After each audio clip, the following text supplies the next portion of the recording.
የኢትዮጵያ ቤተክርስቲያን ኦርቶዶክስ ካለች በኋላ ተዋህዶ የሚለውን መጠሪያ ያበጀችው ለምን ይመስላችኋል?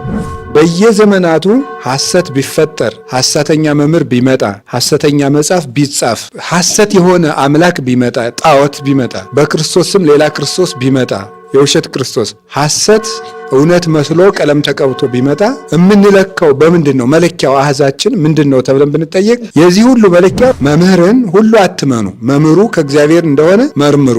ቤተ ክርስቲያን ውስጥ ሰው ይገባና ይቆርብና ራሱ ቤተ ክርስቲያን ይሆናል። ይገርማችሁ። የንጉሥ ክርስቶስ ቤተ መንግስቱ ቤተ ክርስቲያን ነው። እግዚአብሔር የሰው እጅ በሰራው ቤት አይኖርም። ታዲያ ቤተክርስቲያን የሰራ ነው እኛ ነን። የሰው ፍርድ ቤት አይደለችም እንጂ የእግዚአብሔር ግን ፍርድ ቤቱ ናት ቤተክርስቲያን። ፍርድ ከመቅደስ ይሰጣል፣ ፍርድ ከመቅደስ ይገኛል። ቤተክርስቲያን የፍጹም ለውጥ ከተማ ናት። የፍጹም ለውጥ እህሉን ለውጦ ቁርባን ያደረገ አምላክ እኛን ያለውጠን። ክርስቶስ በቤተክርስቲያን ውስጥ ብቻ ተቀምጦ በቤታችን የማናመልከው እንደ ጣዖት መቅደስ ውስጥ ብቻ ቁጭ አለ ነው ማለት አይደለም። ቅዳሴው ሰርግ ነው። ቅዳሴ በተቀደሰ ቁጥር ሰርግ ነው። በሰርጉ ቀን የራሱን ስጋ የሚያበላ ክርስቶስ ብቻ ነው። እንዲህ ያለ ሙሽራ ማለት ነው። ቅዳሴና ቤተ ክርስቲያን ምንድን ናቸው ነው?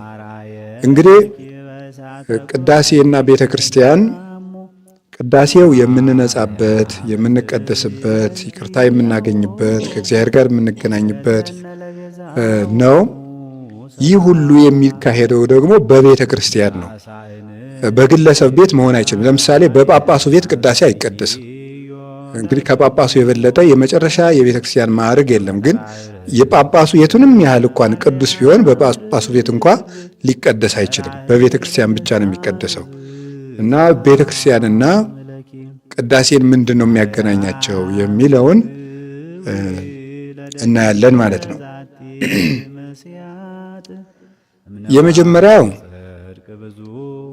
ቤተ ክርስቲያን ውስጥ የሚቀደሰው ለምንድን ነው ስትሉ፣ ቤተ ክርስቲያን የእግዚአብሔር ቤት ስለሆነች ነው መልሱ። የመጀመሪያው የእግዚአብሔር ቤት ነው።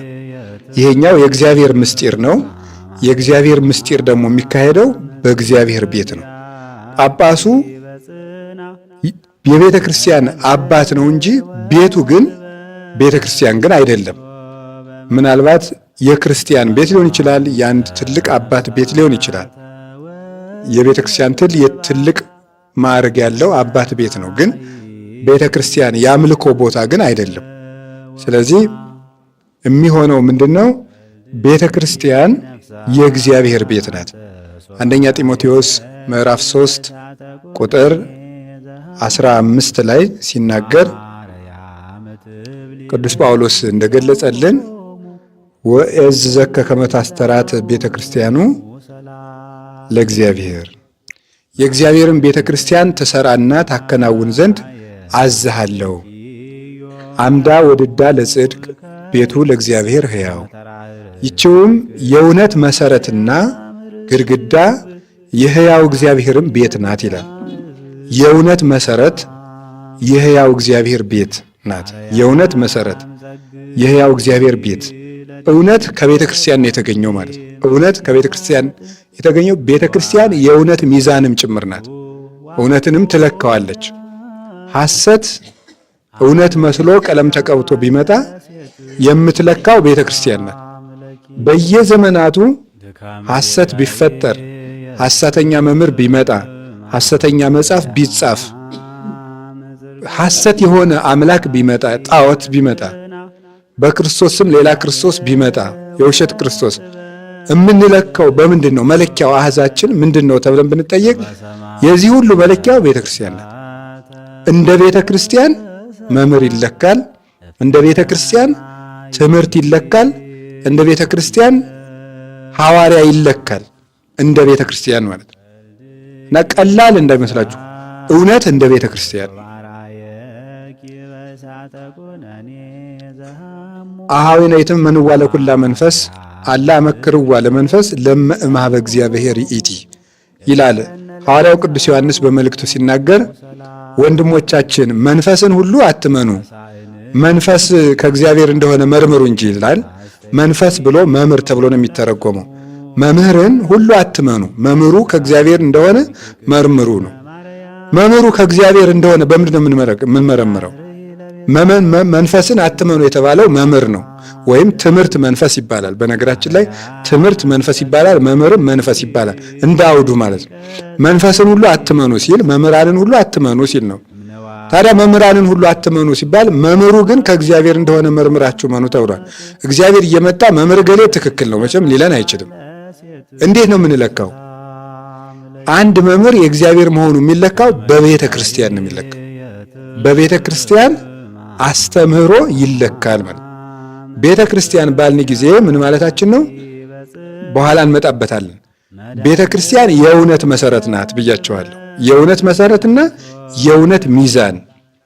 ከዛ ደግሞ የሕያው እግዚአብሔር ቤት ናት። የሕያው እግዚአብሔር ቤት ቀላል አይደለም። ይሄ ዝም ብሎ የሚታይ አይደለም። የሕያው እግዚአብሔር ቤት ናት። ያ ማለት የግለሰቦች ሐሳብ የለባትም ነው። የሕያው እግዚአብሔር ቤት ናት ማለት ምን ማለት ነው? እግዚአብሔር ላይ የቆመች ናት ማለት ነው። እግዚአብሔር ላይ የቆመች ናት። የግለሰብ አስተምህሮም ፈቃድም ምኞትም ሊኖርባት አይችልም። እንደዚያ ያለባት ቤተ ክርስቲያን አትባልም፣ ድርጅት ነው የምትባለው ማለት ነው። ቤተ ክርስቲያን ለመባል አንዲት ቤተ ክርስቲያን እግዚአብሔር ላይ መቆም አለባት። ስለዚህ ጌታ የተናገረው ሁልጊዜ የለመድነው አንድ ኃይለ ቃል አለ አይደለም? የማቴዎስ ወንጌል ምዕራፍ 16 ቁጥር 17 ላይ ያለው ቅዱስ ጴጥሮስ ምን ብሎታል? ጌታ አንተ አለት ነህ፣ በአንተ ላይ ምንን እሰራታለሁ ነው ያለው። ቤተ ክርስቲያኔን እሰራታለሁ ብሎታል። አንተ አለት ነህ፣ በዚያች አለት ላይ ቤተ ክርስቲያኔን እሰራታለሁ።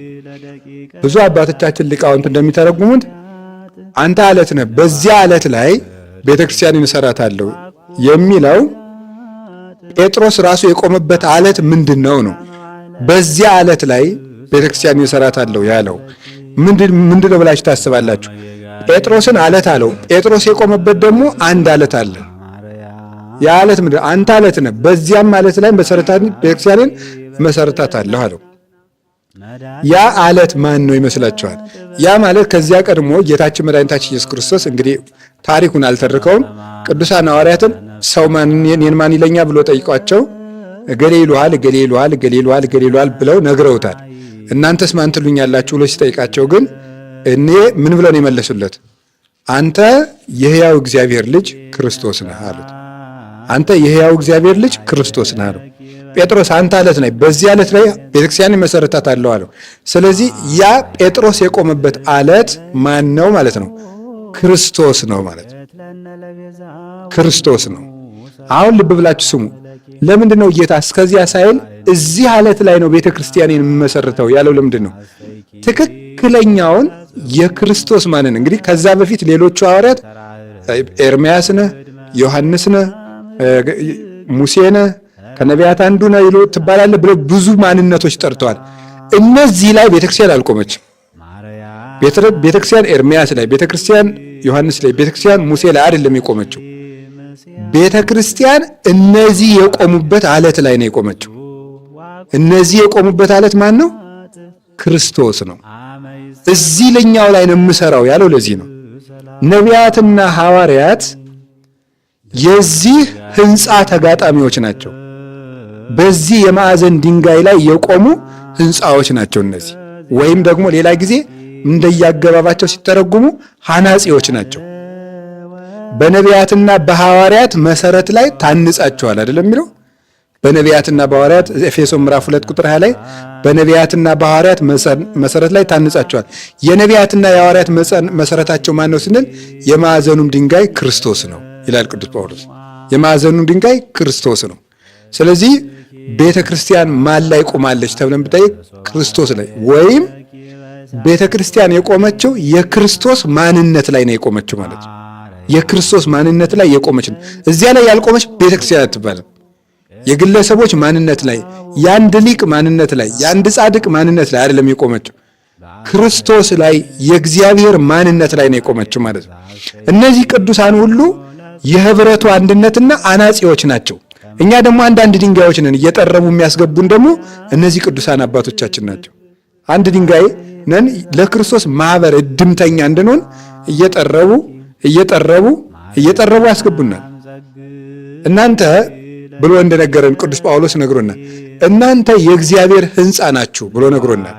ሁለተኛ ጢሞቴዎስ ምዕራፍ 3 ላይ እናንተ የእግዚአብሔር ሕንጻ ናችሁ፣ እናንተ የእግዚአብሔር ሕንጻ ናችሁ ካለ በኋላ ቅዱስ ጳውሎስ አንተስ ያለኛ ምንድን ነው ስንለው ደግሞ አስተናደፍኩ መሰረተ ከመጠቢብ ሊቀ ጸረብት አለ። እኔ ደግሞ ብልህ አናጺ ነኝ አለ። ቅዱስ ጳውሎስ ምን አለ? እኔ ብልህ አናጺ ነኝ፣ እናንተ ደግሞ ሕንጻ ናችሁ አለ። ክርስቶስ ደግሞ የሕንጻው የማዕዘን ራስ ነው። ስለዚህ ቤተ ክርስቲያን የቆመችው የክርስቶስ ማንነት ላይ ነው። አሁን የኢትዮጵያ ቤተ ክርስቲያን ኦርቶዶክስ ካለች በኋላ ተዋህዶ የሚለውን መጠሪያ ያበጀችው ለምን ይመስላችኋል? ክርስቶስ የሚለው ስጋ ብቻ ክርስቶስ አይደለም፣ መለኮት ብቻ ክርስቶስ አይደለም፣ የተዋህደው ነው ክርስቶስ የሚባለው። ስጋ ብቻውን ስጋ ነበር ድሮ፣ ቃል ብቻውንም ቃል ነበር የሚባለው። ከተዋሃደ በኋላ ግን ክርስቶስ የሚል ስም መጣ። ስለዚህ ይሄ ስም ነው ስሜ፣ ማንነቴ ይሄ ነው። የኢትዮጵያ ኦርቶዶክስ ቤተክርስቲያን የኢትዮጵያ ኦርቶዶክስ ተዋህዶ የሚል መጠሪያ የያዘችው ለምንድን ነው? እኔ የቆምኩት ክርስቶስ ማንነት ላይ ነው ማለት ነው። የክርስቶስ ማንነት ላይ እግዚአብሔር የገለጠው ማንነት ላይ የቆመች ቤተክርስቲያን ትባላለች። ሰው ያገኘውን ነገር ላይ የቆመች ቤተክርስቲያን አይደለችም። ይህንን ጌታ ሲናገር ምንድን ያለው? ብፁዕ አንተ ስምዖን ወልደ ዮና እስመ ይከሰተ ለከ ዘንተ ዘሥጋ ወደም፣ የዮና ልጅ ስምዖን ሆይ ይህንን ስጋዊ ደማዊ አልገለጠልህም፣ የሰማይ አባቴ ገልጦልሃል እንጂ አለው። ዮና የሚለው ቃል ሲተረጎም ርግብ ማለት ነው። የዮና ልጅ ስምዖን ብሎ ጌታ የጠራበት ምክንያት የአባቱን ስም የመንፈስ ቅዱስ ልጅ ጴጥሮስ ሆይ እያለው ነበር። መንፈስ ቅዱስ የሚመራ ጴጥሮስ ሆይ ይህንን ማንነቴን አባቴን የገለጠልህ እንጂ ስጋዊ ደማዊ እውቀት አልገለጠልም። ስለዚህ የሰማይ አባቴ የገለጠልህ ያንተ መቆሚያ እምነት ላይ ቤተክርስቲያን ቁማ ትኖራለች ማለት ነው። ስለዚህ ቤተክርስቲያን የእግዚአብሔር ቤት ናት ባልን ጊዜ እግዚአብሔር የመሰረታት ብቻ ሳይሆን የቆመችው እግዚአብሔር ላይ ነው። በዚያ ዕለት ላይ ነው የቆመች ስንል በክርስቶስ ላይ ነው የቆመችው። አንደኛ ቆሮንቶስ ምዕራፍ 10 ላይ ምንድነው? ሁሉም ስለ እስራኤል ጉዞ ሲናገር ቅዱስ ጳውሎስ እነዚያ ይጓዙ የነበሩ እስራኤላውያን ይከተላቸው ከነበረው ከመንፈሳዊ አለት ውሃ ጠጡ ይልና ያም አለት ክርስቶስ ነው ይላል። ያም ማለት ክርስቶስ ነው። ያ ይከተላቸው የነበረው እስራኤልን ውሃ ሲጠማቸው የምታጠጣቸው 12 አይን ያላት ድንጋይ ነበረች ይዘዋት የሚዞሩ። እሷን ሲመታት ሙሴ ውሃ ይጠጣል። ስለዚህ ከሚከተላቸው አለት ውሃ ጠጡ አለ። ከዛ ያ አለት ማን ነው ብለን ስንጠይቀው ቅዱስ ጳውሎስ ያ አለት ክርስቶስ ነው ይላል። ስለዚህ ነቢያት ቆመውበት ነበር ማለት ነው በትክክል በተስፋ። ስለዚህ ሙሴን ይከተለው የነበረው አለት ማለት ሙሴ የቆመበት ሙሴን የመራው ማለት ነው። ሙሴም እዚህ አለት ላይ ቆሞ ነበር። አሁን ደግሞ ቅዱስ ጴጥሮስ መጣና እዚሁ አለት ላይ ቆመ። እውነትም በነቢያትና በሐዋርያት መሰረት ላይ መቆም ማለት ይሄ ነው ማለት ነው። አሁን ከዚያ በኋላ ሰው ግን የክርስቶስ ሕንፃ ለመሆን መጥቶ እዚህ ሕንፃዋ ውስጥ ለመግባት ይጠረባል። አሁን መምህራን ምን እያደረጉ ነው?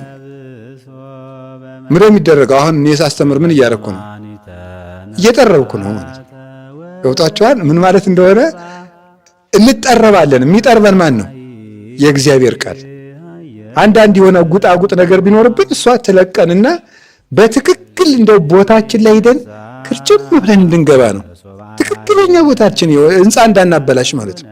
እንዳናበላሽ ቦታችን ላይ ሄደን እንድንገባ ነው የምንጠረበው። እና ከዛ በኋላ ቦታችን ላይ ሄደን ስንገባ ቤተክርስቲያን እንባላለን ማለት ነው። ቤተክርስቲያን የእግዚአብሔር ቤት ናት። ያ ማለት እግዚአብሔር ላይ የቆመች እግዚአብሔር የመሰረታት ናት። ስለዚህ ተመጥቀቡ ቤተክርስቲያኑ ለእግዚአብሔር ብሎ ግብረ ሐዋርያት ምዕራፍ 20 ቁጥር 28 ላይም ቅዱስ ሉቃስ እንደገለጠው የእግዚአብሔርን ቤት ተጠብቁ ዘንድ ሲመክሙ ጳጳሳት አድርጎ እናንተን የሾመባት የእግዚአብሔርን ቤት ተቀድሱ ተጠብቁ ዘንድ ብሎ የተናገረው ለዚህ ነው። ስለዚህ ቤተክርስቲያን የእግዚአብሔር ቤት የእውነት መሰረት ናት። እንደዚያ ከሆነ ቅዳሴው መደረግ ያለበት በየት ነው? ንገሩኝ እንጂ በቤተ ክርስቲያን መሆን አለበት ማለት ነው። ቅዳሴው መደረግ ያለበት በቤተ ክርስቲያን ነው። ንጉሥ በቤቱ ይፈርዳል፣ ንጉሥ በቤተ መንግስቱ ይደግሳል። እግዚአብሔር በቤቱ ይመሰገናል። እግዚአብሔር በቤቱ ይፈርዳል። ቤተ ክርስቲያን የእግዚአብሔር ቤቱ ናት። ሁለተኛ እንደምታውቁት ቤተ ክርስቲያን የእግዚአብሔር መንግስት ናት። የእግዚአብሔር መንግስት ናት።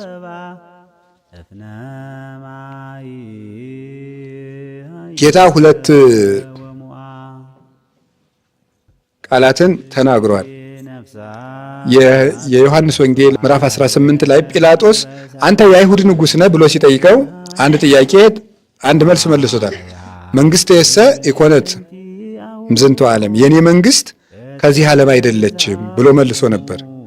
የሉቃስ ወንጌል ምዕራፍ 1 ላይ መልአኩ ቅዱስ ገብርኤል ለእመቤታችን ሲያበስራት ምን ብሏት ነበረ? ለያዕቆብ ወገን ለዘላለሙ ይነግሳል ወይ ነግስ ለቤተ ያዕቆብ፣ ለያዕቆብ ወገን ለዘላለሙ ይነግሳል፣ አንቺ የምትወልጂው ልጅ ለያዕቆብ ወገን ለዘላለሙ ይነግሳል ይላል። አሁን የያዕቆብ ወገን ማለት ነው። ያዕቆብ እግዚአብሔር ከዚህ በኋላ ያዕቆብ አትባል ብሎ ምን የሚል ስም ሰጥቶታል? እስራኤል ማለት ምን ማለት ነው? የእግዚአብሔር ሕዝብ ማለት ነው። እስራኤል ማለት የእግዚአብሔር ሕዝብ ነው ባጭሩ ሲተረጎም። ሌላ 2-3 ትርጉም አለው ግን ከሃሊ ነጻሪ ከማምላኩ እየተባለ ዋናው መሰረታዊ ነገር ግን እስራኤል ማለት የእግዚአብሔር ሕዝብ ማለት ነው። አሁን ልብ በሉ ያዕቆብ ጠገበ ሲባል አሁን ምን ማለት ነው? የእግዚአብሔር ሕዝብ እስራኤል ጠገቡ ማለት ነው። ያዕቆብ ሆይ መንጋ ቤት ድንኳኖች ምን ያምር ሲባል እስራኤላውያን ሆይ እንዴት ታምሩ ተብሎ ነው የሚተረጎሙ። ስለዚህ ለያዕቆብ ወገን ለዘላለሙ ይነግሳል ባለ ጊዜ ልብ በሉ ለያዕቆብ ወገን ለዘላለሙ ይነግሳል ተብሎ ሲተረጎም የያዕቆብ ወገን ማለት ምን ማለት ነው ሲተረጉሙት? አሁን የእግዚአብሔር ሕዝብ ማለት ነው አይደለ? የእግዚአብሔር ሕዝብ ማለት ደግሞ በሐዲስ ኪዳን ማን ናቸው? ክርስቲያኖች ናቸው። ክርስቲያኖች ናቸው። ስለዚህ ቤተ ክርስቲያን ድንግል ማርያም የወለደችው የማን ንጉሥ ነው ማለት ነው? የቤተ ክርስቲያን ንጉሥ ነው ማለት ነው። የቤተ ክርስቲያን ንጉሥ ነው። ቤተ ክርስቲያን የእግዚአብሔር ቤተ መንግሥት ናት። ክርስቶስ ደግሞ የቤተ ክርስቲያን ንጉሥ ነው። መልአኩ እያለው ያለው ምንድን ነው? አንቺ የምትወልጂው ልጅ የቤተ ክርስቲያን ንጉሥ ነው እያለት ያለ። ለያዕቆብ ወገን ይነግሳል ማለት የክርስቲያኖች ንጉሳቸው መሲሁ ነው እያላት ነው። አንቺ የምትወልጂው መሲሁን ነው የምትወልጂው። ምክንያቱም ዳዊት በኢየሩሳሌም ይነግሳል፣ ለዘላለሙ ግን አይነግስም። ሰሎሞን በኢየሩሳሌም ነግሷል፣ ለዘላለሙ ግን አይነግስም። ለዘላለም የሚነግሰው መሲሁ ብቻ ነው። ያን መሲህ ነው የምትወልጂው አንቺ። ለዘላለም ነግሶ የሚኖር የክርስቲያኖችን ንጉሥ ትወልጂዋለሽ ነው። ስለዚህ መንግስቱ ደግሞ ለዘላለም ናት። ስለዚህ ወተውዎ መንግስት ወስልጣን ወምኩናን ዘለዓለም ብሎ ዳንኤል ምዕራፍ 9 ላይ ነቢዩ ዳንኤል ተናግሮ ነበረ። ወመጻ ወልደ እጓለ እመሕያው በደመና ሰማይ፣ የሰው ልጅ የሚመስል በሰማይ ደመና መጣ። ወአብጽሕዎ ኀበ ብሉየ መዋዕል፣ በዘመናት ወደ ሸመገለውም አቀረቡት ካለ በኋላ ወተውዎ መንግስት ወስልጣን ወምኩናን፣ ለሱም መንግስት ስልጣንና ግዛት ለልጅ ልጅ ለዘላለሙ ተሰጠው ይላል። ያ የሰው ልጅ የተባለው ትንቢተ ዳንኤል ምዕራፍ 9 ላይ የሰው ልጅ ብሎ የሚጠራው ጌታችን ኢየሱስ ክርስቶስ ነው። የሰውን ሥጋ ለብሶ ስለተዋሃደ የሰው ልጅ ያለው ወደ በዘመናት ወደ ሸመገለው አደረሰው ያለው ደግሞ ቃል የለበሰው ሥጋ የአብን ቀዳማዊነት፣ የአብን ስልጣን፣ የአብን መንግስት ገንዘቡ አድርጎ ሥጋ በቃል አምላክ ስለሆነ ነው። ከዚያ በኋላ ግን መንግስት ስልጣንና ግዛት ተሰጠው የተባለው መንግስት ስልጣን ተሰጠው የተባለ በሥጋ ርስት ነው። ያ ሥጋ እንግዲህ የዘላለም ገዥ ይሆናል ማለት ነው። ይሄ የዘላለም ገዥ የሚሆነው ድንግል ማርያም በሥጋ የምትወልደው ለማን ነው የሚነግሰው? በምድር አይነግስም። ምክንያቱሳ መንግስቱ የዘላለም ስለሆነ ብሉየ መዋዕል የሚሆን የዚያን የቀዳማዊ እግዚአብሔርን መንግስት አድርጎ ዘላለማዊ ግዛት ይገዛል እንጂ በምድር ላይ አልነገሰም። ለዚያ ነበር ክርስቶስ በምድር ላይ ሲንከራተት የኖረው፣ ቤት ያልነበረው፣ ሲሰደድ የኖረው፣ ዋሻ ውስጥ ያድር የነበረው። እሱ በምድር ሊነግስ አልመጣም። የክርስቶስ መንግስቱ ቤተክርስቲያን ናት። በቤተክርስቲያን ይነግሳል እንጂ ክርስቶስ በዚህ ዓለም ቤተ መንግስት አልነገሰም። ቤተ መንግስትን ያልተወለደበትም ለዚያ ነበር በረቶች ላይ የተወለደው። እሱ በዚህ ዓለም መንግስት የለውም። መንግስቱ ለዘላለም ናት። ይህ ዓለም በመንግስቱ ውስጥ ያለ አንድ የሚያልፍ ጭብጥ የማይሞላ የሱ ፍጥረት ነው። የሱ መንግስት ግን ለዘላለም ነው እና ጲላጦስ አቁሞ አንተ የአይሁድ ንጉሥ ነህ ሲለው የኔ መንግስት ከዚህ ዓለም አይደለችም ሲለው የኔ መንግስት ቤተ ክርስቲያን ናት፣ እሷ ደግሞ ከዚህ ዓለም አይደለችም ነው። ዓለም የሚቀበላት አይደለም፣ ዓለማውያን የሚወዷት አይደለም። ምክንያቱም ዓለም የሚወደው የራሱን ነውና። ስለዚህ ቤተ ክርስቲያን የእግዚአብሔር ቤተ መንግስት ናት። ክርስቶስ በቅዳሴ ጊዜ የአባቱ የሱ የመንፈስ ቅዱስ መንግስት የሚነገርበት ጊዜ ነው ቅዳሴ ማለት። ያ ደግሞ መነገር ያለበት በእግዚአብሔር ቤተ መንግስት ነው። በእግዚአብሔር ቤተ መንግስት ይነገራል። የንጉስ ነገር በንጉስ ቤተ መንግስት ይነገራል። የንጉስ ክርስቶስ ቤተ መንግስቱ ቤተ ክርስቲያን ናት። ያ ማለት ክርስቶስ በቤተ ክርስቲያን ውስጥ ብቻ ተቀምጦ በቤታችን የማናመልከው እንደ ጣዖት መቅደስ ውስጥ ብቻ ቁጭ አለ ነው ማለት አይደለም። ለምስጋና ለቅዳሴ የለየው ቅዳሴውን ሲያከብረው ምስጋናውን ሲያከብረው ዓለሙን በእጁ የያዘ ጌታ በቤተ ክርስቲያን ብቻ ቀድሱ ባለ። ምክንያቱም ለምስጋናው ክብር ሲል የሰዎችን ደካማ አይምሮም ለመጠበቅ። የሰዎች ደካማ አይምሮ ማለት ምን ማለት ነው? አንደኛ እግዚአብሔር ለቅድስናው የሚገባ ቤት ያስፈልገዋል። ለሱ ክብሩን የምንገልጥበት ከኛ ያለ ነገር ነው እንጂ ለእግዚአብሔር ማን ቤት ይሰራዋል? ሰማይ መንበሬው ምድርን ይመከ ደገሬ ብሏል። ሰማይ መንበሬ ነው፣ ምድር የእግሬ መረገጫ ነው። አይኑ ቤተ ታንጹ ለማይደሬ ለኔ ምን አይነት ቤት ነው የምትሰሩልኝ ብሏል። ለሱ የሚሰራ ቤት የለም። ስለዚህ እግዚአብሔር ቤተ ዋኮ ውስተ ቤት ዘገብሮ ወደ ሰብ ዘይሃድር እግዚአብሔር የሰው እጅ በሰራው ቤት ውስጥ አይኖርም ብሏል ቅዱስ ጳውሎስም የሐዋርያት ሥራ ምዕራፍ 17 ላይ እግዚአብሔር የሰው እጅ በሰራው ቤት አይኖርም። ታዲያ ቤተክርስቲያን የሰራ ነው እኛ ነን። ይሄ ምልክት ነው እንጂ እኛ ቤተክርስቲያንን አልሰራንም። ቤተክርስቲያን የሰራት ራሱ ነው። ስለዚህ እግዚአብሔር ይህንን ቤት የሚለየው ምክንያት ለቅድስናው ክብር የሰው ልጅም አይምሮ ደካማ ስለሆነ እግዚአብሔር ራሱ ሲጀመር በሰማይ ንጉስ መስሎ የሚገለጥልን እግዚአብሔር ንጉስ ብቻ አይደለም። እግዚአብሔር ንጉስ ብቻ ነው እንዴ? አሁን ንጉስ ነው። ንጉስ በቃ ንጉስ አለቀ፣ ሌላ ክብር የለውም። የንጉስ ብቻ አለው። እግዚአብሔር ግን ንጉስ ብቻ አይደለም። ግን የሰው ልጅ መጨረሻ የሚያውቀው ንጉስ ስለሆነ እግዚአብሔር በሆነ ከፍ ባለ ዙፋን ላይ ይታየናል። አቅማችን እንደዛ ስለሆነ ደስ የሚለን ማለት ነው አይደል? ተለቅ ብሎ ስናየው ከወደ ላይ ሲታየን እግዚአብሔር በዚህ ታች ከሚታየን እሺም በዚያ ላይ ቢታየን ነው ደስ የሚለናል። ስለዚህ እግዚአብሔር ከኛ በታች ከሚታየን በላይ ብንታይ የኛ አይምሮ ድክመቱን ስለሚያው እዚያ ላይ ይታየናል እንጂ እግዚአብሔር በዚህ ታች ይጸውር ድደው የነበር ጠፈረ ነው። ምድርን መሰረቱ እሱ ነው። በላይም ደግሞ ወስኗትና ከላይዋ ላይ የሚኖርም እግዚአብሔር ነው። በዙሪያዋም ምድርን እንዳጥራጥራት የሚኖርም እግዚአብሔር ነው። በውስጧም የሚኖረው እግዚአብሔር ነው። ስለዚህ እግዚአብሔር ቤተ ክርስቲያንን የሰራበት ምክንያት እንደ ቤተ መንግስት አክብረን የፍርድ አደባባያችን እንድናደርገው ፍትህ የምናገኝባት እንድናደርገው እግዚአብሔር እንዲፈርድልን እንድናውቅ። ለዛ ነው ቤተ ክርስቲያን የእግዚአብሔር ቤተ መንግስት የምትሆነው። ከዛ በኋላ መላእክት ደግሞ ሐራ ሰማይ የሚባሉ ለዚህ ነው። ሐራ ልዑላን የሚባሉት የልዑል እግዚአብሔር ሰራዊቱ ነው ይላል። ያዕቆብ ሲጓዝ የከተሙ የመላእክት ማህበርተኞችን አየ። ከዛ በኋላ ያንን ምን ብሎ ጠራው? መሃናይም ብሎ ጠራው። መሃናይም ማለት የእግዚአብሔር ጭፍራ ማለት ነው። የእግዚአብሔር ጭፍራ፣ የእግዚአብሔር ሰራዊት ማለት ነው። ስለዚህ አሁን ቤተ ክርስቲያን ውስጥ የሰው ጭፍራ አይደለም የሚኖረው፣ የእግዚአብሔር ሰራዊት ነው የሚሆነው። ሰው የእግዚአብሔር ህብረት ውስጥ የእግዚአብሔር አገልጋይ የእግዚአብሔር ወታደር ሆኖ ጋኔንን ሊወጋ ነው እንጂ ቤተክርስቲያን ውስጥ የሚመጣ የሰው ሆኖ ቤተክርስቲያን አይመጣም። ሰው የሰው የሆነ ቤተክርስቲያን ውስጥ አይኖርም፣ የእግዚአብሔር ነው። ነኪርሰ ይጥዕሙ ያለ ለዚህ ነው። ባይድ በዚች ቤተክርስቲያን ውስጥ አይኖርም፣ በሷ ካለው ነገርም ባይድ አይቀምስም የሚለው ለዚህ ነው። ሥርዓተ ቅዳሴ ነው እንደዚህ የሚለው መግቢያው ላይ ነኪርሰ ይጥዕሙ። ልዩ እንግዳ ባይድ የሆነ ከቤተ ክርስቲያን የቀመስኩ ይመስለዋል እንጂ አይቀምስም።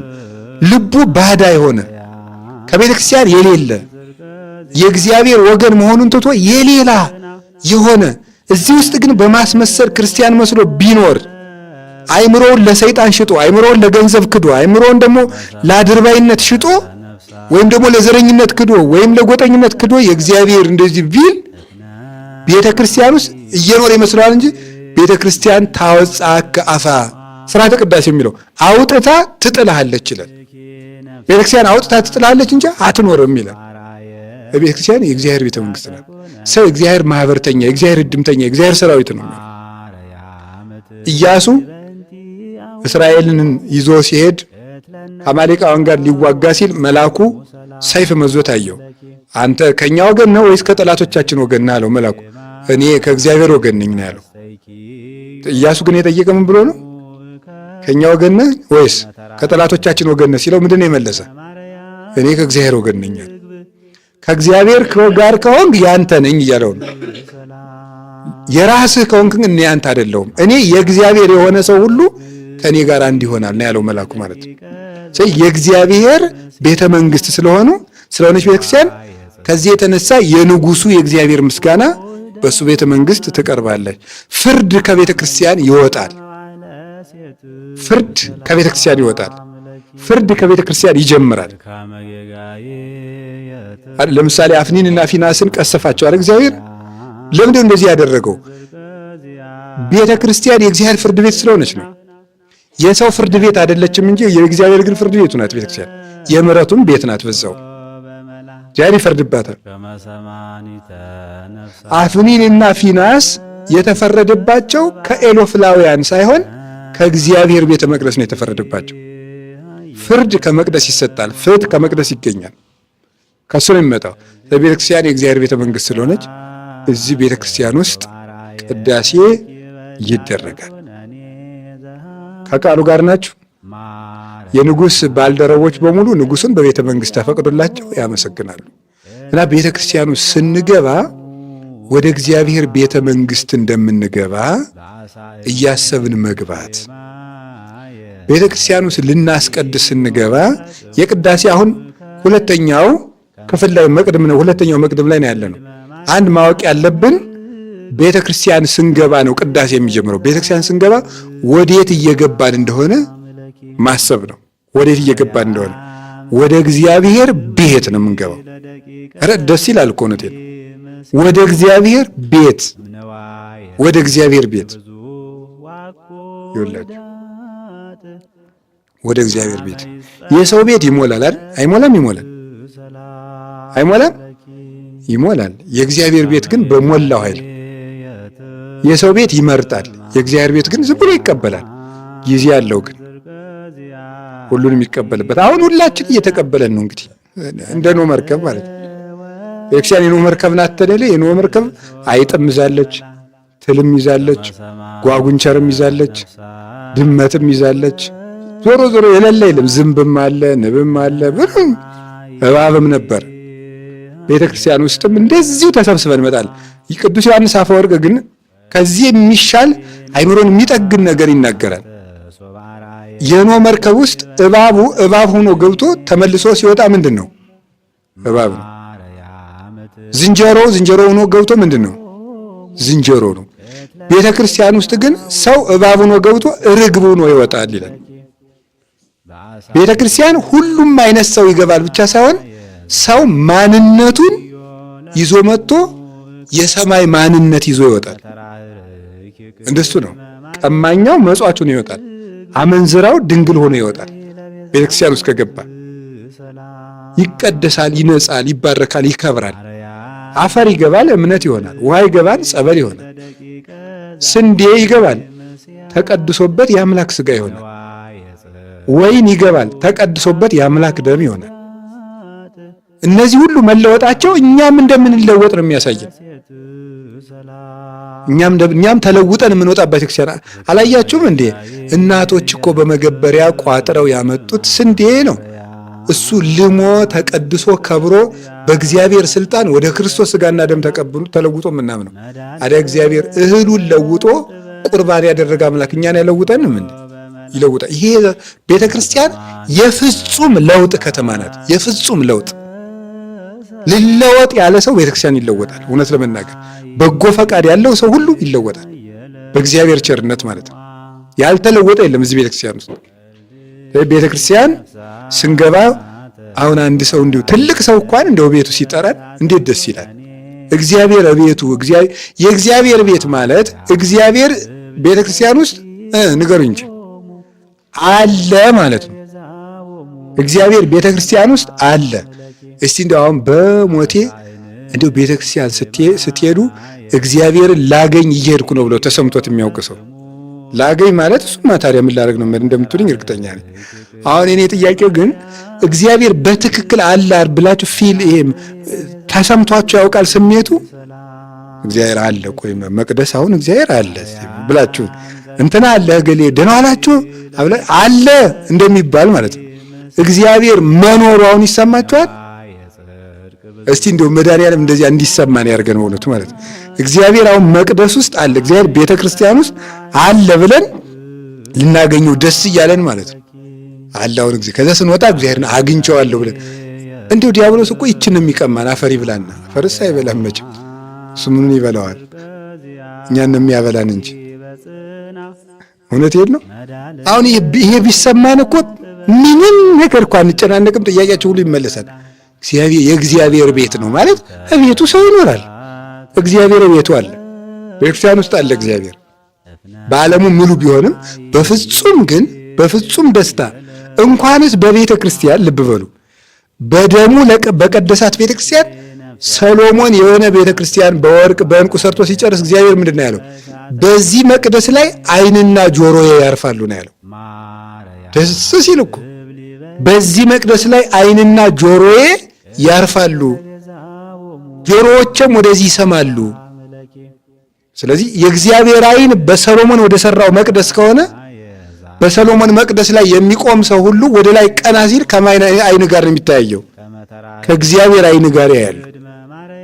በእርግጥም ከእግዚአብሔር ጋር የምንተያይባት ከተማ ቤተክርስቲያን ናት። እግዚአብሔርን የምናይበት ማለት ነው። አላያችሁም እንዴ? እግዚአብሔር በኋላም እንመጣበታለን። ሙሴ እግዚአብሔር ልይህ አለው። ከዛ ያየው የት ነው? ደብረ ታቦር ተራራ እነ ጴጥሮስ ጋር ጨምሮ ሶስቱን ይዞ። ለምን? ቤተ ክርስቲያን ውስጥ ነው ሙሴ ያየው እግዚአብሔር ነው። ቤተ ክርስቲያን ውስጥ ገብቶ አየው፣ ፍጽምት ስትሆን የሐዋርያት መሰረት ሲጨመርበት ማለት ነው። ስለዚህ እዛ ጊዜ እግዚአብሔርን አየው፣ ክርስቶስን አየው በስጋ። ቤተ ክርስቲያን እግዚአብሔርን እናይበታለን እና እግዚአብሔር ቤቱ ናት። ቤቱ አለ እግዚአብሔር እና በስመ አብ እንደው የቅዱስ ዳዊት እምነት በጣም ነው የሚገርመኝ ሁልጊዜ።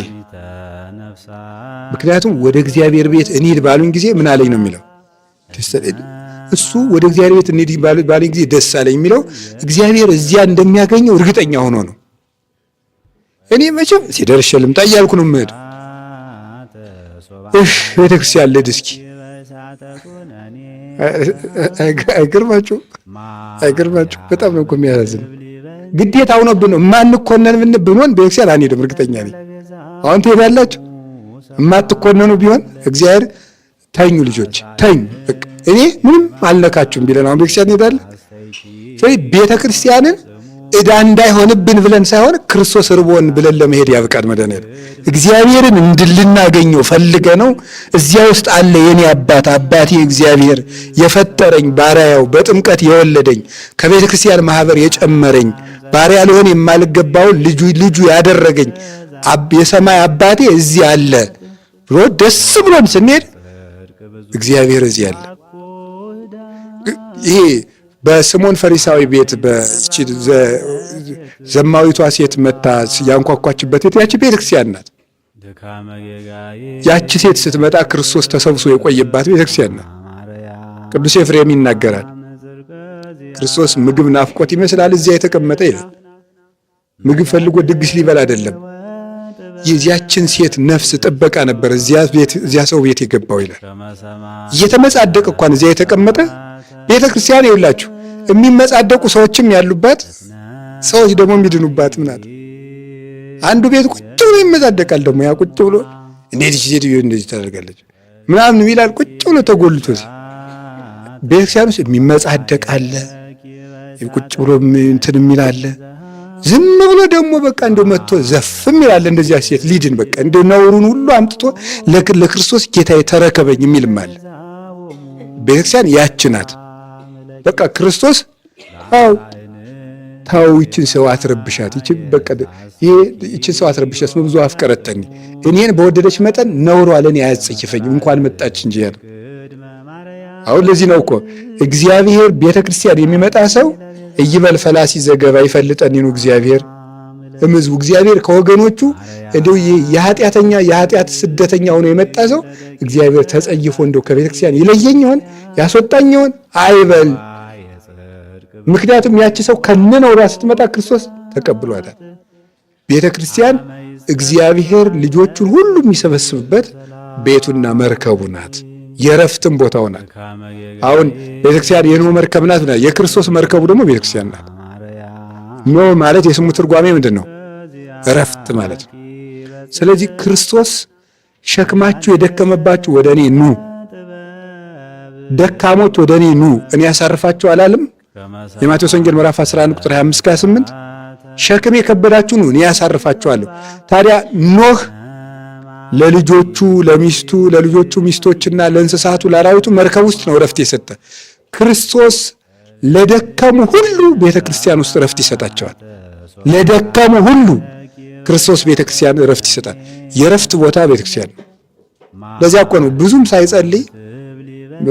ሳይጸልይ ምንም ሳይል ሰው ዝም ብሎ ዛፍ ስር ቁጭ ብሎ ቤተክርስቲያን አርፎ የሚሄደው ማለት ነው። እኔ ቢጸልይማ ምን ያህል ያርፍ ነበር፣ ንስሐ ቢገባ ምን ያርፍ ነበር። አንዳንዱ ዝም ብሎ ነዶት ተናዶም ከፍቶትም ዝም ብሎ አልጸልይም ልቤን ይስማው ብሎ ዛፍ ስር ቁጭ ብሎ ሲመጣ የሚያርፍ ሰው አለ። ምክንያቱም ክርስቶስ በዚያ እረፍት ይሰጣል። ክርስቶስ እረፍት ነው። እረፍትነቱን የሚሰጠን ደግሞ በቤተክርስቲያን የሚያሳርፈን በቤተክርስቲያን ነው። ሁላችንንም እግዚአብሔር በቤተክርስቲያን ያሳርፈን። መድኃኔዓለም የምናርፍበት ቦታ ቅድስት ቤተክርስቲያናችን እሷን ስለሰጠን ራሱ ስሙ የተመሰገነ ይሁን። ስለዚህ በቤተክርስቲያን የሚቀርበው ቤተክርስቲያን እንዲህ ስለሆነች ነው። የመጨረሻው ቤተክርስቲያን ሁለት ነጥቦችን ተናግሬ ይበቃናል። የመጨረሻው ቤተክርስቲያን ውስጥ ቅዳሴ የሚደረግበት ምክንያት ቤተክርስቲያን የክርስቶስ ሙሽራው ናት አይደል? ቤተክርስቲያን የክርስቶስ ሙሽራው ናት። የዮሐንስ ወንጌል ምዕራፍ 3 ትላላችሁ ዘቦቱ መራት መራዊ ውእቱ ይላል። ሙሽራ ያለችው እሱ ምንድን ነው ያለው? ሙሽራ ነው። ሙሽራ ያለችው እሱ ሙሽራ ነው።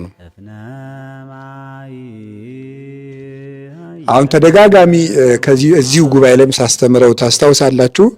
የዛሬ 2 ዓመት 3 ዓመት አካባቢ እንግዲህ እግዚአብሔር በኦሪት ዘጸአት ምዕራፍ 3 ላይ ሙሴን ወደ ተራራው ስትወጣ ምን አውልቅ ነው ያለው? ጫማህን አውልቅ ብሎታል። ከዛ ኢያሱንም ደግሞ መልሶ ምን አለው? ምንድን ነበር ያለው? ጫማህን አውልቅ ብሎታል። ኦሪት ዘጸአት ምዕራፍ 3 ቁጥር 5 ላይ ጫማህን አውልቅ ብሎታል።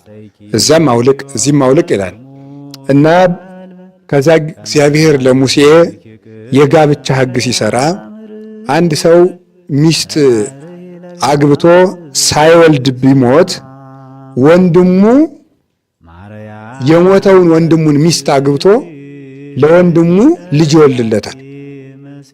እግዚአብሔር በኦሪት የሰራው ሕግ ነው። ከዛ ልጁ ለማን ነው የሚሆነው?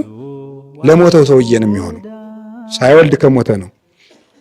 አሁን ግን ከዚያ በኋላ ይሄ ሰውዬ ግን የወንድሙን ሚስት ጨምሮ ማስተዳደር ቢያቅተውና አቅም የለኝም እሷን ለማስተዳደር ብሎ ቢያስብ ሕዝብ ተሰብስቦ ምን ያደርጋል? ሰውየው ጫማውን አውልቆ ለሴቲቱ ይሰጣታል። ጫማውን አውልቆ ይሰጣታል። ሴትየቱ ደግሞ በሰው ፊት ፂቅ ትልበታለች።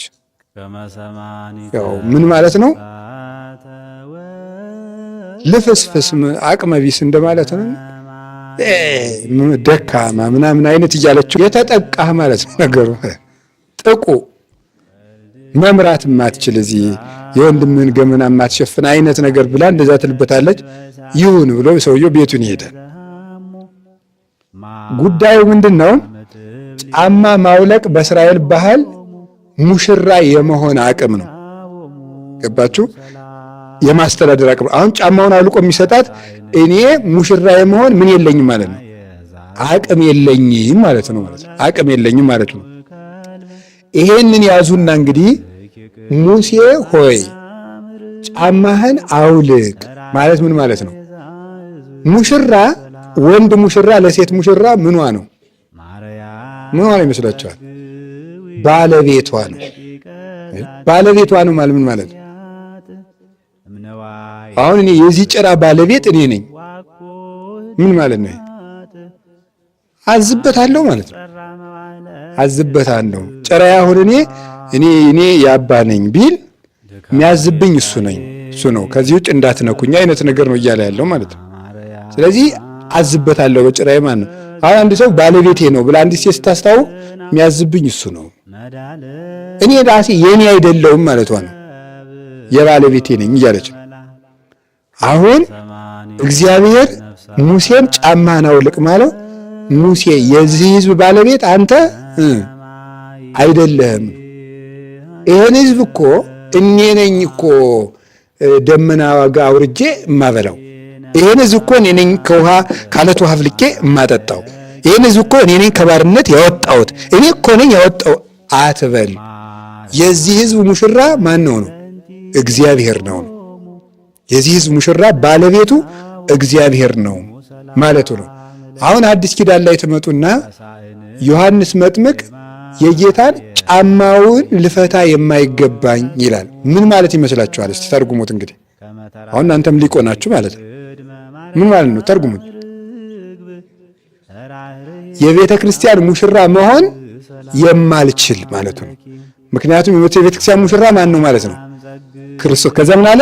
ዘወቱ መራት መራዊ ውእቱ፣ ሙሽራይቱን በደሙ ዋሽቶ የራሱ ያደረጋት ግን እሱ ነው ሙሽራ አለ። ስለዚህ ሄሬኔዎስ ይዞ ሃይማኖተ አበው ምዕራፍ 7 ቁጥር 18 ላይ ሲያመጣው መራዊሃ ለቤተ ክርስቲያን፣ የቤተ ክርስቲያን ሙሽራ ክርስቶስ ነው ብሎ ገለጠልን ማለት። ክርስቶስ የቤተ ክርስቲያን ሙሽራ ይባላል። ቅዳሴው ምንድነው አትሉ? ሰርግ። ቅዳሴው ሰርግ ነው። ዕለተ ከብካብ በጣም ነው ደስ የሚለው። በጣም ነው ደስ የሚለው። ሰኞም ይቀደስ። አሁን ዛሬ ተቀድሷል፣ ነገ ሰኞም ሊቀደስ ነው። አሁን ነገ ምን አለ? ሰርግ በሉ እንጂ ሰርግ አለን ነገ። እንግዲህ አሁን ነገ እንግዲህ ቁስቋም ይቀደሳል፣ ሰርግ አለን። እንግዲህ የዛሬ ሳምንት እሑድ ይቀደሳል፣ ሰርግ አለን። ቅዳሴ በተቀደሰ ቁጥር ሰርግ ነው። ማንና ማን የሚሞሸሩት? ቤተክርስቲያንና ክርስቶስ ይሞሸራሉ ማለት ነው። ቤተክርስቲያንና ክርስቶስ ይሞሸራሉ። የሰርጉ ድግስ ደግሞ ምንድን ነው? ቅዱስ ሥጋውና ክቡር ደሙ። ስለዚህ ስርዓተ ቅዳሴው መጀመሪያ መግቢያው ላይ ስርዓተ ቅዳሴው መግቢያው ላይ ገና ላይለ ፀሐይ ላይለ ጽዋ ይባላል። እዚያው ሳይገባ ገና የዝግጅት ቅዳሴ ነው የሚባለው። እሱ ውስጥ አልገባንም። አሁን የዝግጅት ቅዳሴ የሚለው እናየዋለን ወደፊት። ሳይገባ ስርዓተ ቅዳሴው ምንድነው? በቃ በሙሽራው ቀን የራሱን ስጋ አርዶ የሚያበላ ሙሽራ ማን ብቻ ነው ይላል? ክርስቶስ ነው ይላል። በሰርጉ ቀን የራሱን ስጋ የሚያበላ ክርስቶስ ብቻ ነው። እንዲህ ያለ ሙሽራ ማለት ቤተክርስቲያን የሰርጉ ቀን ነው። ከዚያ በኋላ መላእክት፣ ነቢያት፣ ሐዋርያት፣ ሰማዕታት፣ ጻድቃን እነዚህ ሁሉ የሰርጉ ድምተኞች ናቸው፣ ሚዜዎች ናቸው። አንዲት ምዕመን የአንድ ምዕመን ነፍስ ስትቆርብ ይላሉ። ነቢያትና ሐዋርያት በጠቅላላ ተገኝተው ነው እልል የሚሉት ማለት ነው። በጠቅላላ ተገኝተው 99 ነገደ መላእክት ማን ነገረን? መድኃኒዓለም። የማቴዎስ ወንጌል የሉቃስ ወንጌል ምዕራፍ 18 ላይ አልነገረንም? አዎ ንስሐ ከማያስፈልጋቸው 99 ነገደ መላእክት ይልቅ ንስሐ በሚገባ በአንድ ኃጢአተኛ በሰማይ መላእክት ደስታ ይደረጋል። በሰማይ መላእክት ጠፍቶ በተገኘው ልጅ ተደሰተን። ቤተ ክርስቲያን 9 ድሪም እያላት 1 ድሪም ጠፍቷት ያገኘች ሴት ነበረች ሉቃስ 15 ላይ ቁጥር 10 አካባቢ። ስለዚህ ምን አደረገች? 9 ድሪም ቢኖራት አንዱ ጠፍቷት 10ኛው እሱን ፈልጋ አገኘች። ታቱ ወትፈነቅል ኩሎ ሁል መብራት አብርታ እየፈነቀለች በጎድጓዳው ጉድጓድ ድሪመን አላያችሁም እያለች አንዲቱን ትፈልጋለች ይላል። ያ የምታበራው ዘይት ፍቅርና የመንፈስ ቅዱስ ጸጋ ነው። ቤተክርስቲያን ውስጥ ያለው በክህነት በኩል ያለው የመንፈስ ቅዱስ ጸጋ ነው እና ቃለ እግዚአብሔር ነው። እሱን እያበራች የጠፋ ልጇን ትፈልጋለች ቤተክርስቲያን። ስታገኘው ጎረቤቶቿን ሰብስባ ደስ ይላታል የተባለች እነዚህ ጎረቤቶች የቅዳሴ ታዳሚዎች ናቸው። በዚያ ጊዜ አንድ ነፍስ ስትቆርብ ሰማይና ምድር እልል ይላሉ። አይገርማችሁ? እንዴት ያለ ሰርግ እንዳዘጋጀልን ክርስቶስ። ስለዚህ ምን አለ? የማቴዎስ ወንጌል ምዕራፍ 22 ቁጥር 1 ላይ ትመስል መንግስተ ሰማያት ብእሴ ንጉሠ ዘገብረ ከብካበ ለወልዱ። መንግስተ ሰማያት ለልጁ ሰርግ ያደረገ ንጉሥን ትመስላለች። መንግስተ ሰማያት ይሏቸዋል ቤተክርስቲያን ናት። እዚያ ውስጥ የደገሰው ሰርግ ያደረገ ንጉሥ ምንድነው? አስተዳለቁ ምሳዬን አዘጋጅቻለሁ እባካችሁን ብሎ ጠራ የተባለው ለዚህ ነው። ስለዚህ ይሄን ምሳ አዘጋጅቶ ሰውን ሁሉ ጠራ። በሜዳ ያገኛችሁትን ሁሉ ሰብስቡ አለ። ይህንን የመጽሐፍ ምሳሌ ምዕራፍ 9 ላይ ጌታ ራሱ የነገረን ነው። ጥበብ ሐነጸት ቤተ ወአቀመት ላቲ 7 አዕማደ። ጥበብ ቤቷን ሰራች፣ 7 ምሰሶንም አቆመች። ዋስተዳለወት ማዕድን ማዘጋጀት፣ ዘባት ዘዚያሃ ጥብሃ ፍሪዳዋንም አዘጋጀት። ቶሳት ዘዚያሃ ወይነ ውስተ ስያሃ በራሷ ማዲጋ ውስጥ ደግሞ የራሷን ወይን ጨመረች። ወፈኖት አግብርታ በነዋህ ስብከት በረጅም ስብከት ባሮቿን ልካ ጠራች። መዋ አብድ ውእቱ ለይትጋ ሐሳቤ ሰነፍ የሆነ ሰው ወደ እኔ ይምጣ፣ ከዚያ በኋላ የኔን ፍሪዳ ይብላ፣ የኔን ወይን ይጠጣ እያለች ጠራች ካለ በኋላ ዲዮስቆሮስ ምንድን ያለ? ጥበብሰ መድኃኒነ ውእቱ ዘተሳየጠነ በጥባ ሥጋው ወሐረየነ ለመንግሥቱ። በደሙ ፍሰት የቀደሰን በሥጋው መቆረስ የባረከን ለመንግሥቱ የመረጠን ጥበብ መድኃኔ ዓለም ነው። የሰራት ቤቱ ቤተ ክርስቲያን ናት። 7 ምሰሶቿ 7ቱ ልዑካን 7ቱ ምስጢራተ ቤተ ክርስቲያን ናቸው። ፍሪዳው የገዛ ሥጋው ነው። ወይኑ የገዛ ደሙ ነው። ባሮቹ ነቢያት ሐዋርያትና ይህንን አዋጅ የሚነግሩ ሊቃውንት ናቸው። ከዚያ በኋላ ኑ ብሉ ኑ ጠጡ የተባለው ደግሞ ቅዱስ ሥጋው ክቡር ደሙ ነው። ስለዚህ ሰርግ ነው። ቤተክርስቲያን ስትሄዱ እያዘናችሁ አትሄዱ። ወዴት እንደምትሄዱ ነው መሄድ ያለባችሁ። ሰርግ እየሄድን ነው፣ ደስ ሊለን ይገባ ማለት ሰርግ ልንሄድ ነው እንጂ ተቆጥተው አሁን ሰርግ ሲሄድ ሰው ነው። እዚህ ላይ ነው ወገብ ያዝ፣ ስጋ እንብላ እረብረብ ዕዳ እንክፈል ወገብ ያዝ ይላል የገጠር ሰው ሲተርክ።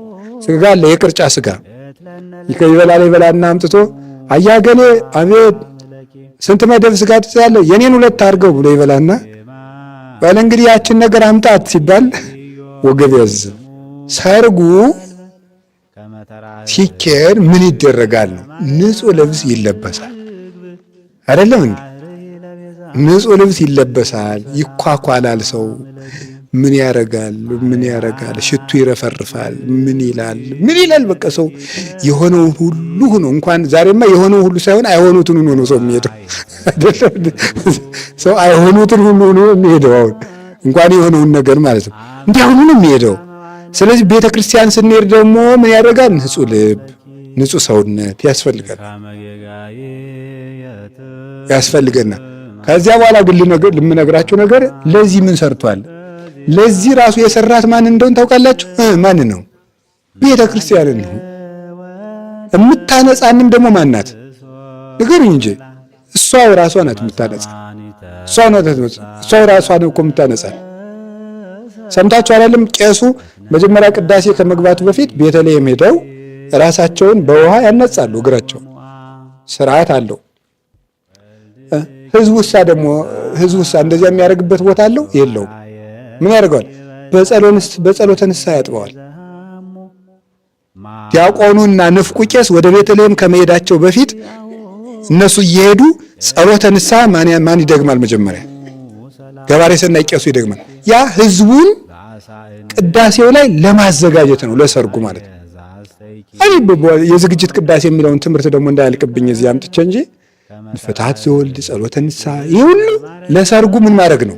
መኳኳል ነው ማለት ነው። ማሳመር፣ ማንጻት፣ ትቢያውን ማራገፍ ማድረግ፣ ማንጻት፣ በቃ በደንብ አድርጎ ማጥቅቅ አድርጎ ስግዱ፣ እግዚአብሔር ይቅር ይበላችሁ፣ እግዚአብሔር እንዲበላችሁ፣ እግዚአብሔር እንድንማልድላችሁ አለ። ይህ ሁሉ የማራገፍ ጊዜ ነው። አንጽቶ አዘጋጅቶ ለሙሽራው ይሄው ብሎ ሀበን ላይ ያስረክባል። ይፈትትና ከዚህ በኋላ ይሄ የአማኑኤል ሥጋ ይሄው ብሎ ሙሽሪትና ሙሽራውን ያዋህዳቸዋል። ሲዋሃዱ ሰራዊተ መላእክት ለመድኃኔዓለም ይቀውሙ ቅድሜሁ ለመድኃኔዓለም ወይ ከልሉ ወሥጋሁ ደግሞ ለመድኃኔዓለም። እዚያ ጊዜ ሚዜዎቹ ደግሞ አብረው መላእክት ይከባሉ ማለት ነው። ሙሽራይቱ ከሙሽራው ጋር ሲዋሃዱ ቅዱሳን መላእክት ይዋሃዳሉ። ሲወረድ ድርገት የሚባለው ለዚያ ነው። ድርገት ወረዱ፣ ያው እርገት ወረዱ ነው የሚል የገጠር ሰው። ምንም ችግር የለውም እሱ።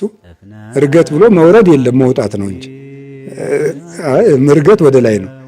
ድርገት ነው የሚባለው። እንግዲህ ድርገት ማለት አንድነት ማለት ነው፣ የግዕዝ ቃል አንድነት ማለት ነው። ምክንያቱም ያቺ ነፍስና የክርስቶስ ሥጋና ደም አንድ ነው ሲዋሃዱ፣ መላእክት ደግሞ መጥተው ክብብ ይላሉ። ይሄ አንድነት የቤተ ክርስቲያን ኅብረት በክርስቶስ ሥጋ ይፈጸማል። እና እንግዲህ ቤተ ክርስቲያን ስንሄድ የቻልነውን በጥንቃቄ የወደቅንበትን በንስሐ ነጽተን ያቄምነውን በመታረቅ ልቡናችንን ንጹሕ አድርገን ከሄድን ሰርጉ ውስጥ እንውላለን ማለት ነው። እና እግዚአብሔር ለሰርጉ ስለጠራን የቸርነቱን ሥራ ይስራልን በእውነት። ከዚያ በኋላ ልብ ብላችሁ ስሙ። ከዚያ በኋላ በዚህ ሰርግ በኩል ያችን ምዕመን ይወስድና ምን እንደሚያደርጋት ታውቃላችሁ? ምንድን ነው የሚያደርጋት? ቤተ ክርስቲያን አሁን ባልና ሚስት ሲጋቡ ስንት አካል ነው የሚሆኑት? አቤት አንድ አካል። ስለዚህ በቅዳሴ በቅዱስ ሥጋው ክቡር ደሙ ምን ያደርጋሉ? ቤተ ክርስቲያንና ክርስቶስ አንድ ይሆኑና እያንዳንዱ ክርስቲያን ደግሞ እየመጣ ሲቆርብ ደግሞ እየመጣ የክርስቶስ ምኑ ነው የሚሆነው? ሕዋሱ ይሆናል ማለት ነው። ቤተ ክርስቲያን አካሉ ትሆንና እያንዳንዱ ክርስቲያን እየመጣ ሲቆርብ አካሉ እየሆነ መጥቶ ከክርስቶስ ጋር ይዋሃዳል። ስለዚህ ቅዱስ ጳውሎስ ምንድን ነው ያለ? እኛ ብዙ ሕዋሳት ብንሆንም ስንት ነን ይላል? አንድ ነን። ለምን ስትሉት እስመ እምአሐዱ ኅብስት ንነሥእ፣ የምንካፈለው ስንት ሥጋ ነው ይላል? አንድ ሥጋ ነው ይላል። አንደኛ ቆሮንቶስ ምዕራፍ 10 ቁጥር 17። ብዙ ስንሆን አንድ ነን ነው። አሁን መጨረሻ ላይ ሰርጉ ላይ ተገኘንና ቤተክርስቲያን አንድ ስትሆን እኛ ደግሞ የክርስቶስ ሕዋስ ነን፣ እንገጥማለን። የሚያገጣጥመን ምንድነው? ሕንፃውን የሚያጋጥመው አሁን የማን ሥጋ ሆነ? የክርስቶስ ሥጋ ነው። አሁን ቄሱ ለዚህ ምልክቱ ያደርጋል። አቁርቦ ይጨርስና ገብቶ እንዘ ብዙኃን ንሕነ እምጾታ ዘመን ዘዚአሁ ናምን ሞቶ ወንሴፎ ትንሣኤሁ ለእግዚእ ክርስቶስ ዘይትአተት ጸጋሁ መለያሌ አሐደ ይረሴየነ ምስሌሁ በአጽናፈ ዓለም ይጠባህ አሐዱ ሥጋሁ። ስለዚህ ምን አለ? መለያሌ አሐደ ይረሴየነ ምስሌሁ በአጽናፈ ዓለም ይጠባህ አሐዱ ሥጋሁ። አቁርቦ ሲጨርስ እንግዲህ እኛ ብዙ ነበር እምጾታ ዘመን ዘዚአሁ ናምን ሞቶ ወንሴፎ ትንሣኤሁ አለ። እሱ በሞተበት ቦታ ዘመን ሁነን በሱ ክፍለ ጾታ በሱ ክፍለ ዘመን ሁነን በጣም ብዙ ዘመን ቢሆን እኛም ደግሞ በጣም ብዙ ሰዎች ብንሆንም በሱ ዘመን አለንና ሞቱንና ትንሣኤውን የምናምን እኛ ሥጋውን ደግሞ ስለተቀበል ከሱ ጋር አንድ ሕዋስ ያርገን ይላል። ለምን? በአጽናፈ ዓለም ይጠባህ አሐዱ ሥጋሁ። በዓለም ላይ ሁሉ የሚፈተተው አንድ የሱ ሥጋ ነውና በሱ ሥጋ ሁላችንም ሂደን አንድ አካል እንሆናለን ብሎ ይገጥመዋል ማለት ነው። ስለዚህ መጨረሻ ላይ ቆርበን በሰርጉ ቀን ምን ትሆናለች? እያንዳንዷ ቤተ ክርስቲያን ምን ትሆናለች? እያንዳንዷ ምን እየመጣች የክርስቶስ እችን ሆኖ አንድ አካል ይሆናል ማለት ነው። ከዚያ በኋላ ይሄ ምን ይሆናል? መጥቶ የክርስቶስ ሕዋሱ የክርስቶስ መቅደሱ ይሆናል። ቤተ ክርስቲያን ውስጥ ሰው ይገባና ይቆርብና ራሱ ቤተ ክርስቲያን ይሆናል። ይገርማችሁ። ቤተ ክርስቲያን መጥቶ ሰው ሲቆርብ ሲያስቀድስ ራሱ ደግሞ ቤተ ክርስቲያን ይሆናል። አንድ ቤተ ክርስቲያን ነው፣ መቅደስ ይሆናል። አብ ወልድ መንፈስ ቅዱስ እሱን ያድሩበታል፣ ማደሪያ ሆኖ ይወጣል። የመንፈስ ቅዱስ ሀብቱ በእሱ ላይ ይፈስና በልቡናው ይዋሃደዋል። ከዚህ በኋላ አንደኛ ቆሮንቶስ ምዕራፍ 3 ቁጥር 16 ላይ ቅዱስ ጳውሎስ እንደነገረን የተአምሩኑ ከመ አንትሙ ታቦቱ ለመንፈስ ቅዱስ፣ እናንተ የመንፈስ ቅዱስ ማደሪያ እንደሆናችሁ አታውቁም እንዳለ የመንፈስ ቅዱስ ፍጹም ማደሪያነቱ ይረጋገጣል። እንዲህ ያለው ሰው ከዚህ በኋላ የእግዚአብሔር ሕይወትነቱ በልቡ አድሮ ከሱ ደግሞ ለሌሎች የሕይወት ውሃ የሚሰጥና የሚሰጥ ይሆናል ማለት ነው። ስለዚህ ቤተክርስቲያን የእግዚአብሔር አካሉ ናት። አሁን እንግዲህ እንደዚህ አይነት አንድ አጥር አለ፣ በዚህ አንድ አጥር አለ፣ መሀል ላይ የምንገባበት በር አለ። እነዚህ የእግዚአብሔር ሁለት እጆች ናቸው። ቤተክርስቲያን የክርስቶስ አካል ስለሆነች ሙሽራው ስለሆነች ኤፌሶን ምዕራፍ 1 ቁጥር 23 ላይ እሱ የቤተክርስቲያን ራስ ናት፣ እሷ ደግሞ አካሉ ናት ስለሚል፣ ስለዚህ ወደ ቤተክርስቲያን ቅጥር ግቢ ስንገባ ወደ እግዚአብሔር ሁለት እጆች ነው የምንገባው። ወደ ምሕረት እጆቹ ውስጥ እንገባለን ማለት ነው። ስለዚህ የእግዚአብሔር ቤተሰቦች ስለ ቤተክርስቲያን አሰራር ለመናገር ሥርዓተ ቤተክርስቲያን ስንማር ይሻለናል። እሱን የመናገር ጊዜ አይደለም። አሁን ህንፃው የዚህ ትርጉም፣ ግድግዳው የዚህ ትርጉም፣ ጣሪያው የዚህ ትርጉም አይደል። ከቅዳሴ አንጻር ነው ያየሁትና ቤተ ክርስቲያንና ክርስቶስ የሚዋሃዱበት ቅዳሴ ነው። ቅዳሴ የሰርግ ቦታ ነው። ሁላችንም ለዚህ ሰርግ ተጠርተናል። አቤት ብለን ተጠርተን ከሰርጉ ሂደን አስቀድሰን ተቀድሰን ነጽተን የክርስቶስ አካልና አንድ ማህበር ለመሆን ያብቃን። ወስብሐት ለእግዚአብሔር። ይቆየን።